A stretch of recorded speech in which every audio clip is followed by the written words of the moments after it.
About time we do the Lone Wolf, the phenomenal AJ Styles. Whenever you hear the three letters TNA, he's always one of the first guys I think of. With it being 20 years since TNA began, I thought it'd be nice to go back to an important time in one of their notable talents' careers. After a rocky early 10s, AJ Styles finally got some proper storyline that I look at as the bridge to his current self. Styles previously was very outspoken, at times goofy and funny. He shined with his ridiculous ability inside the six-sided ring, and even then, TNA somewhat mishandled him. At this point, his resume spoke for itself, yet nobody expected Styles to turn into this super icon, and it's not only due to his problems with TNA that allowed that, but his Lone Wolf, his evil ways character. Alright, before this video starts, I just want to say the next TNA video is probably going to be Bobby Lashley. I'm going to work on that real soon. I've been wanting to make it for a while, but then my computer broke, and I'm just recovering the files from there, and we'll see. But yeah, apologies for that. Let's get into it. After suffering a loss to Christopher Daniels, a match which TNA promoted as their final match ever, it showed that he lost his waist. Actually, that sounded terrible. Things were clearly not the same, and later that week on Impact, he cut a promo. The fans chanted, "You still got it," and he assured them that he's going nowhere. The man was struggling for his words, and he's out here trying to explain things, but even then he had no idea what to say. Turns out, he was fed up of looking for others because at the end of the day, number one is who matters. He said that this had nothing to do with the fans, Dixie Carter, or Impact Wrestling. This problem was with AJ Styles. Being the corporate guy has ruined him, and from now on, he's gonna be doing his own thing, and that's it. Styles left and disappeared. Dixie Carter was at a loss for words, and she didn't understand what happened to this guy, and Daniels took this as a huge positive as it showed that he sent him packing. As is the usual, Dixie is disrespected in the storyline, and as time went on, AJ Styles was perceived to have lost himself. His friends and family saw somebody who was gone, and this was all in light of the stupid-ass Claire Lynch storyline. AJ during this interview actually showed up, and it was straight out of a reality show. The sounds, the edits, and upon seeing the crew, he was like, "I'm out." The following week, they and his friends stalked him near a bar where he was talking to somebody who was wearing a vest similar to the Aces and Eights, although it's a biker vest, so who knows.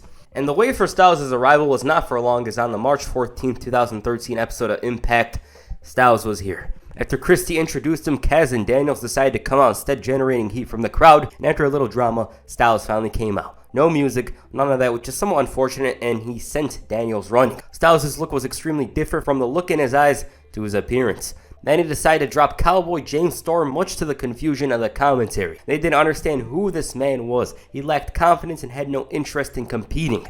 Mike Tenay couldn't understand and decided to ask the man himself. Taz opted to interrupt, and seeing as he's heard rumors of alcohol, AJ Styles drinking, he wanted to give him this vest. Why? So he could join the Aces and Eights. Cowboy stopped this from intensifying and questioned if this new AJ Styles was too much of a coward to turn around and confront him. James Storm was heated. He was ready to drop Styles himself. However, Dark AJ opted to walk away and left everyone the same way they were before the segment, without an answer. Storm still wanted something, and Styles was there standing in the crowd, and I think we all know what this was similar to. Storm gave him two options at this point: either talk about it or fight. Garrett Bischoff, though, the greatest of all time, had a problem with this, and in other places, Aces and Eights were dominating in TNA. Bully Ray took leadership of the group, and they noticed AJ Styles. They felt that he was a prime example of somebody who was screwed over by TNA, so they handed him a vest and told him to think about it. A while later, Hogan's in the ring. He's struggling in the battle against Aces and Eight, so he calls out AJ Styles. He didn't understand if the group had a new member. Hogan saw where AJ came from, the problems that were affecting him, and AJ joining the group would destroy their chances at getting TNA back. So Hogan asked, "Are you with us?" And not only that, but he wanted the dangerous AJ Styles as well. Just as they're talking, James Storm interrupts. He mentions how he was the one that beat AJ, which prevents him from challenging for the title for a year. And what frustrated him was the fact that Aces and Eights were jumping him, and Styles just stared looking on like he wasn't a friend. How could a man that built TNA join a group that was out to destroy the company? Clock before you get knocked out, and AJ walks away. At this point, Hogan was fed up. He gave him 1 week. He told him, "Give me your answer or I'm done." Fast forward a week later, AJ Styles finally spoke properly. He didn't like responding to ultimatums, and James Storm knew that this was going to lead to a fight, but of all people to interrupt, Kazarian and Daniels were here. They told him that either way, he's going to get used. Join the Aces and Eight, they're going to use him. Join the good guys, they're going to use him, so he should join them. Storm had enough, tensions were high, and AJ walked away. The usual. Hogan, as expected, was pissed, so he booked the match between AJ and Storm for next week, and even though the match was set, Styles wanted to walk away. As expected, he had the return boost, except this time, he won it with the calf killer. Kaz and Daniels were here, and it had seemed like he took their offers, but AJ dropped them, and similar to last time, he left James Storm in the ring with aces and eights. Styles' odd demeanor was attracting others' attention, and one of those men was Kurt Angle. After beating D'Lo around, the Olympic hero wanted to talk with the Phenomenal One. This was, of course, about the whole aces and eights thing. Angle admitted that AJ Styles was one of the reasons he came to Impact. They've had these great matches, and while he's had some dark times recently, Kurt Angle wanted to know if he's against them in the battle or with them. Similar to Hogan, he gave him a week. A week passes by and the TNA guys were ready for a fight. The fans wanted him to join. Angle was losing patience, leading to Sting asking. He's basically the old AJ, a man who shared similarities with him. He mentioned the fans and how AJ played a part in bringing them here. Angle didn't want Sting holding his hand and shouted, "Are you with us or against us?" AJ decided to hit his finisher, the Phenomenal Walkout. And Angle decided, you know what, I'm a brawl. And this benefited nobody but the aces and eights. Soon enough, it was confirmed that Kurt Angle was facing the Phenomenal AJ Styles at Slammiversary. Mr. Anderson wanted to add fuel to the fire, saying that next week will be the official patching of AJ Styles. With his actions, it was all but confirmed that the Phenomenal One was going to be a member of the group. They were already considering him as this huge savior that would bring them what they wanted. Plus, Anderson took advantage of this to beat Kurt Angle. Later that night, it was time for AJ Styles to be initiated in aces and eights. The group knew what kind of invaluable asset that Styles would be, but problems would arise. When Bully asked Styles to drink, and this directly contradicted his beliefs, his identity, Styles doesn't drink, he decided to tell him, hey, you give your heart to Jesus, but your soul belongs to the club, and he did it like it was nothing. You sold out, chants intensify as he's handed the vest. Kurt Angle decided to interrupt and trash Styles for joining the group and turning his back on TNA. The vest is on, he's officially a part of the group, and Angle takes a beating. Styles is all hyped up when all of a sudden he uses the same hammer that Bully handed him to inflict damage on the group that brought him in, and with that, he was a man of his word. I'm doing things my way. Now, Kurt Angle and aces and eights hate him. About Slammiversary, it was a special night for Kurt Angle. For Styles, though, it was a regular night in Boston. 2013 Kurt Angle was not at his best, clearly, but they still found enough to do some great stuff. Plus, even if AJ Styles was wrestling a bucket during this time period, he would find a way to make it worthwhile. When he was wrestling Kurt Angle, they've had some nice matches in the past. For Styles, it was about being a man of his word. He said that he's won and now he's following up. Everything changed about him. His hair was different, his attire was never in a light color here, and in addition, Get Ready to Fly was gone in favor of Evil Ways. It just suited him excellently here. Now about this one, Styles showed great resiliency in this match. He was kicking out of Angle's moves and giving him a hard time. Angle's strongest weapon, the ankle lock, should have gotten him the victory, but Styles was on something else here. It took a little opening, a wrestling takedown to get the Olympic hero the victory. They followed up with a rematch in a Bound for Glory series qualifying match, and as expected, it was nice. This time though, aces and eights had problems with both and wanted to do something. AJ uses to his advantage to qualify for the tournament, and Angle tries fighting him off. Of all people who made the save, it's Quinton Rampage Jackson. What the hell? Now, usually Styles wouldn't say much, but the following week, he spoke. The Phenomenal One said that it isn't about aces and eights. None of that. It was about him becoming the World Heavyweight Champion. Not for the fame, not for the glory, for the money. TNA wasn't a place for heroes no more. He experienced some setbacks but managed to find success from here on. Hell, he even tapped out Jeff Hardy, which earned him 10 points in the Bound for Glory series. He was still the loner that wouldn't entertain the idea of showing respect to others because respect doesn't earn you money. Some of these matches were amazing, such as a match with Austin Aries, and at the same time, aces and eights were still posing a huge threat to the status of TNA. The main event Mafia wanted to do something about this, but they were outnumbered when all of a sudden, AJ Styles came out. Bully's in disbelief in this moment. I can't sell it enough. For months, AJ was perceived as a lone wolf, a man who was out for himself and wouldn't even stop to help another. Even with his home ground being in danger, Styles didn't feel compelled to fight back in the face of the enemy until now. He came out to his Evil Ways music, slowed down for a moment, and this moment was too much. It transitioned to Get Ready to Fly, and Styles decided to join the main event Mafia to brawl with the aces and eights.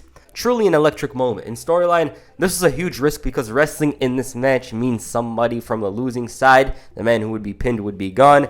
But AJ Styles decided, no, we gotta protect this place. For this one, Devon took the L, and AJ Styles in particular got rid of him. And you'd think AJ Styles was now officially with the good guys, but that took a while to materialize. Why? Because around here, he claimed to have done it for himself. Now, for the reasons for AJ Styles being included in this match are pretty obvious. Kurt Angle at the time had a DUI. he was clearly the man missing from Main Event Mafia, and TNA decided, why not AJ Styles? The following week on Impact, the Main Event Mafia, including Magnus and Rampage Jackson, thanked AJ Styles for being with them in a situation that looked dire. The fans started chanting his name, and while he was appreciative of the guys being out here, he wanted to do things by himself. Styles said that joining Main Event Mafia wasn't for him, as in the past year, he's realized that this business is cutthroat. Everyone's out here for themselves, and the proof is in others airing his dirty laundry and accusing him of being in a relationship. His perception has changed. He's better than the best in the world. He's phenomenal. And this is just a job to him, and while some could relate, and they certainly did, Styles had enough. He said that he was the hardest working man, yet the higher-ups didn't care. They ignored him, and he finally felt that he should deserve better.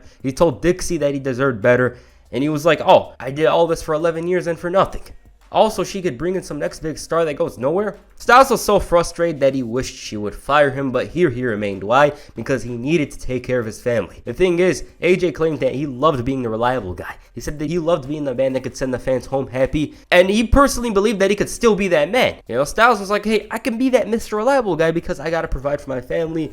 We gotta look out for this place. Then he decided to put his name in the hat for the TNA World Heavyweight Championship. Now, it obviously reminds me of a bunch of promos, in particular a promo from 2011, but it's cool that the intention was really on Styles here. More often than not in the past, he was used inconsistently despite being the unofficial man of TNA. It's not like he was a jobber or anything like that. Like, he was really high up on the card.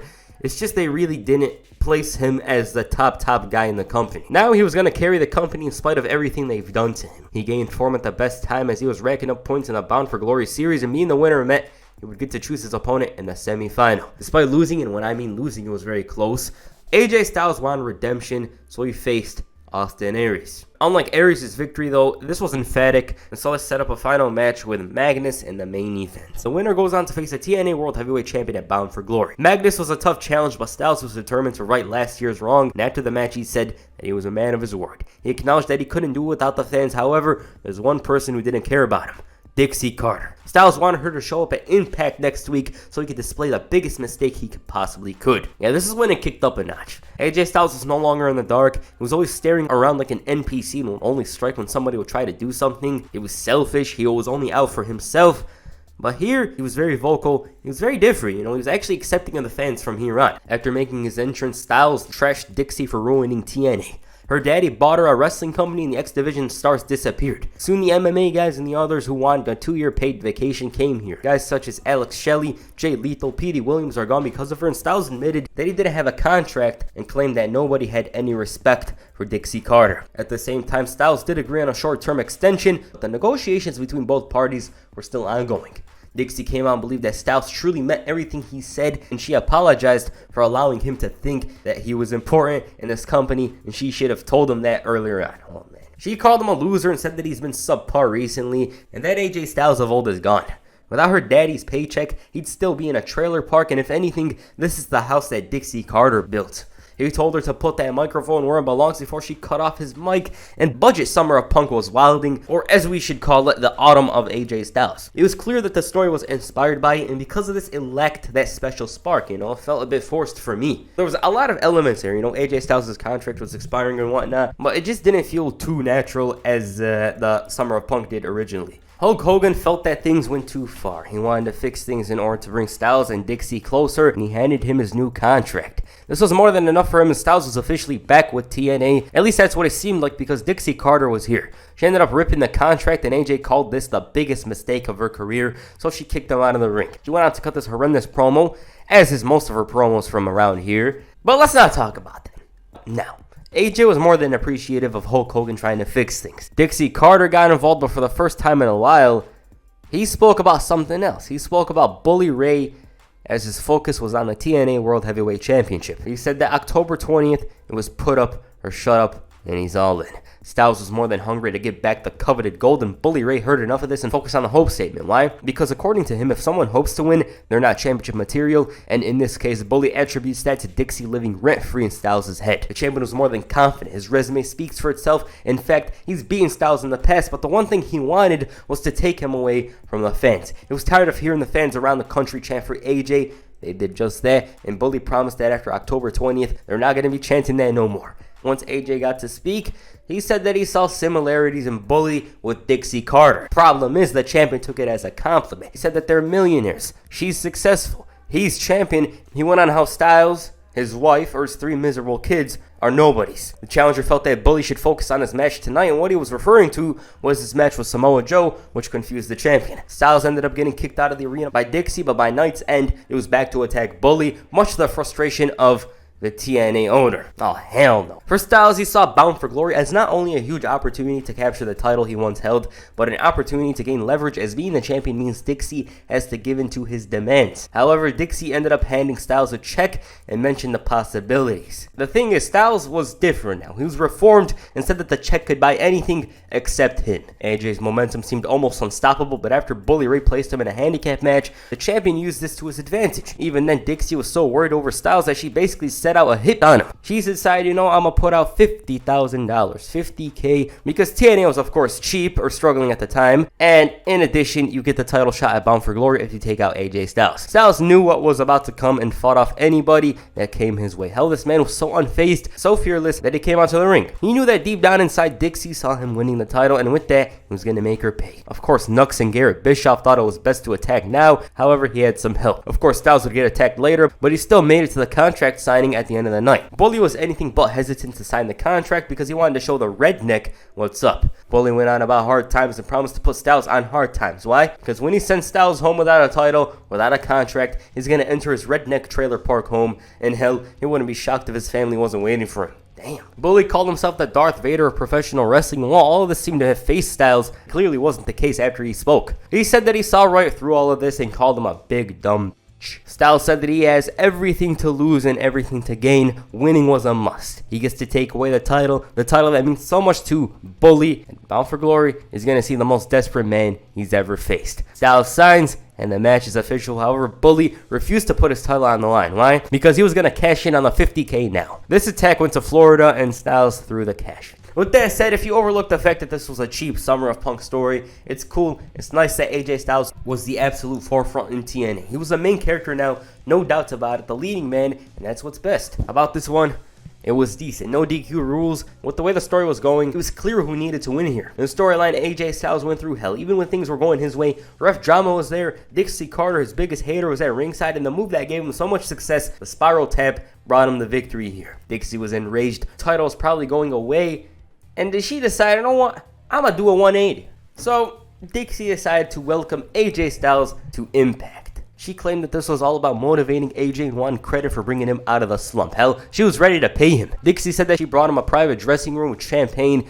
caviar, but I know that's fake because TNA couldn't afford it. The materialistic attitude Dixie showed was not something AJ was keen on having. Talking about how she was so desperate to keep him, she should have done it months ago. Dixie was so desperate at this point, she was willing to cancel the rematch and said that AJ should fly with her in a plane to Dixieland. Since Styles had the leverage and since he wasn't under contract, he could do whatever he wants. So he decided to challenge Bully to a title match. Bully Ray attributed AJ's victory to luck and blamed Earl Hebner, and he was talking about being God and whatnot. Styles promised to celebrate with the fans after he beats him. The former champion attacked, and just as he's going for the powerbomb through the table, Mr. Anderson was here. As expected, drama ensued in the main event, but the title remained on Styles' waist, and the ramifications for this result meant a lot. Dixie knew she had to do right by AJ's side, so she brought him a new contract. So many bonuses and whatnot. She was pissing herself with the worry over his answer, and AJ Styles believed this was an amazing contract by a horrible human being who uses people to pad their bank account. So he decided, you know what, screw this. Money can't fix Dixie's problem. She doesn't respect the title, himself, or the fans. So he took the title away from her, and on October 24th, 2013, AJ Styles walked out of TNA. A career that spanned 11 years filled with exciting matches, amazing moments, and a spot that cannot be filled was over. Over the next couple of weeks, Styles did not appear on TNA, and if there was any mention of him, it's because Dixie Carter was trying to bury him. There was some occasional video packages with AJ Styles touring in Mexico, AAA, and in Japan, defending the title, but once Dixie got a hold of these things, she'd be yelling at the production crew and whatnot. She was frustrated with the mere mention of Styles and booked the tournament, with the winner becoming the TNA World Champion. AJ was nowhere to be found around here, and this led to Dixie sending Rockstar Spud in search of the Phenomenal One. For Styles, touring the world and defending the title is what it's all about. Rockstar struggled in his pursuit of the champion and made a joke out of himself at the bar. Man was so out of his world in his performance here was December to December 2006 level, so he got kicked out. Soon enough, though, Spud found himself at AJ Styles' house. He got the title, but then got caught red-handed, and it was clear that the champion intended for this to happen and snatched that title away before sending him running. In other places, Magnus became TNA's world champion, but everyone else knew who was the true champion. During the coronation of his, he trashed the fans, and after attacking Dunner, who had the briefcase, AJ Styles made his return, and for the first time in 3 months, he was back. He was ready for a fight and laid his title, but the new champion thought otherwise. Styles had enough of the lures but refused to hand over the title, and the reasons for Styles' return were simple. He didn't want to see a fake champion, a farce, like Magnus, hold the gold. Magnus knew where this was going but was quite hesitant. Styles told him, if you want to prove yourself, face me. Turning the match down, the fans will doubt whether you're an actual champion or not, and it will eventually lead to Magnus himself doubting whether or not he's that good. Dixie didn't want this to happen, however Magnus wanted to unify the titles because of the exact reason Styles said. He managed to convince her with a superb confidence, and at this point it was clear. AJ Styles gets a one-night contract, Magnus gets to prove he's the true champion, winner take all. Around here it was clear that AJ was leaving. The circumstances of his departure came down to one simple thing: money. Styles is clearly a family man. He provides, and TNA just didn't match his offer. Reports at the time circulated that Styles' salary was going to be cut 60%, but it turns out he offered a rebuttal in an interview with Title Match Wrestling. I think that saying 60% is being generous. To be honest with you, that's kind of crazy when that's the first offer, like, wait, what? That doesn't make any sense. I've worked here for 11 years and hard for 11 years. I haven't gotten less popular here in TNA. In fact, got more popular, especially in the last year. So I don't know what's going on. I'm a family man. That's my job, and my job is to take care of them. You don't know how much I made or how less I made, but if you're going to take a pay cut at your job, I'm going to take a pay cut at my job. Think about that, because you've got mouths to feed. Now, basically, Styles is saying, if you're going to give me a pay cut, I'm going to work less dates, and it makes sense, like AJ Styles, it's not his problem that TNA had issues here. They should have valued him, but it is what it is. They didn't have money, they were broke, and it'd only get worse as time went on. On the January 9th, 2014 episode of Impact, Dixie Carter kicked off the show asking AJ Styles to come out and sign the one-night-only contract. She revealed that this was a no disqualification match, and Styles wasn't worried over the main event. He knew that if others tried interfering, his guys would even the odds, and spoiler alert, some of them did. He started going off on her, talking about how the title was never more important when it was out of the company, and Magnus will understand this when he gets his head out of her skirt. And unlike Magnus, Styles said that he didn't take shortcuts. It took him 11 years to get to this point, and regardless of what happens, he will walk out with honor, respect, and dignity with the title at the end of the night. But then he asked Magnus the question, what will Dixie do then? And then said they should take his lips off her ass and ask her. As expected, the main event was a simple going away thing for AJ Styles. Oh, hell no, this is TNA, so drama is encouraged. Just when the match was starting, Spud and EC3 came in. Sting makes a save, and after the commercial, there's more. Too much drama. Earl Hebner refusing to count. AJ Styles having the resiliency of 2019 Roman Reigns and 2007 John Cena. It was the most TNA match ever. Mid-carders, referees, everyone was involved. And Magnus looks like the ultimate mid-carder. How can a man take so many signature moves, finishers, and kick out, and all you do is go for the cover? It made him look so inferior to Styles. And unfortunately for the departed one, he didn't have a great performance here as well. On the other side, though, they made him seem like he was above everyone on the roster, and losing the way he did, he was still protected even though he was leaving. So Magnus was a champion. It's like, oh, we got to push the young guy, and on paper it makes sense, you got to push Magnus because he's young, this guy's leaving, so it's best, right? At least on paper. Now, it's a shame that Styles' TNA run ended the way it did. It should have been more grander and something special, but there was issues. Obviously, the situation has more to it than me and but if we were to put it simply, it's money. Okay, personally, I liked Evil Ways AJ Styles. Now, is it the most iconic run of his career? No. But it led to the guy that led Bullet Club, went to ROH, won the titles, all of that. And it was a very, very important chapter in his career. Character-wise, he was working hard. In ring, he wasn't having those classics that often, but it was still great. So it's not the best run of his career or anything like that, but it's very, very important in leading to the current AJ Styles. Because without the dark character change and all that, his run would have been significantly different down at ROH in New Japan for certain. Styles, a couple of weeks later, went on a run that solidified him as the world-class wrestler everyone knows. It's not like Styles wasn't that before, but going to ROH in New Japan added to his already incredible career. I wish I could go in depth with that because Styles was truly something else there, but TV Asahi wouldn't like it. The impressive catalog he had faced the likes of Suzuki, Ibushi, the Rainmaker, and of course Nakamura, all while leading Bullet Club at the height of its popularity. It was a great run. Alright, what did you guys think of AJ Styles' Lone Wolf character? Please comment down below, and that's it for this video. Make sure you hit the phenomenal forearm and the like button, and perhaps the calf killer